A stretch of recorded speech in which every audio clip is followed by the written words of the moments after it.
దుఃఖంలో ఉన్న వాళ్ళకి నేను ప్రతి ఒక్కరికి కూడా చెబుతున్నాను, చక్కగా వినండి. చూడండి, మీకు దుఃఖము వచ్చింది అని బాధపడకండి. ఎందుకు అని అంటే, దుఃఖం వల్ల మీరు ఒక పాఠాన్ని నేర్చుకుంటారు. ఆ పాఠం వల్ల మనిషి మారుతాడు.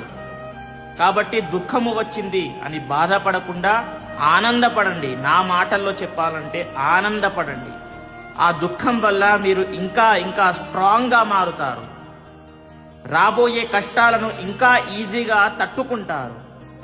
కాబట్టి బాధ నుండి ఎలా బయటపడాలి అనేది ఆలోచించాలి, కానీ బాధపడకూడదు. ఓకేనా? ఇంకొకటి చెప్పాలి అని అంటే, మనిషి జీవితమే శాశ్వతం కాదండి. ఎప్పుడు ఏమవుతుందో ఎవ్వరికీ తెలియదు. ఇప్పుడు నేను చెబుతున్నాను, ఇప్పుడు రేపు ఉంటానో లేదో కూడా తెలియదు. అలాంటి జీవితంలో మనము బ్రతుకుతున్నాము, గుర్తుపెట్టుకోండి. కాబట్టి ప్రతి ఒక్క నిమిషము, ప్రతి ఒక్క సెకండు ఆనందంగా గడపండి. మీ లైఫ్ పైన మీరు ఫోకస్ చేయండి.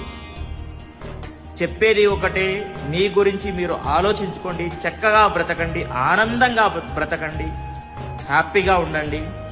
లైఫ్లో అన్ని టెన్షన్స్ మర్చిపోండి. మీ పైన మీరు ఫోకస్ చేసుకోండి. మీకంటూ ఒక గోల్స్ పెట్టుకోండి. ఆనందంగా హ్యాపీగా గడపండి, ఎంజాయ్ చేయండి లైఫ్ని. స్వస్తి, సర్వే జనాః సుఖినో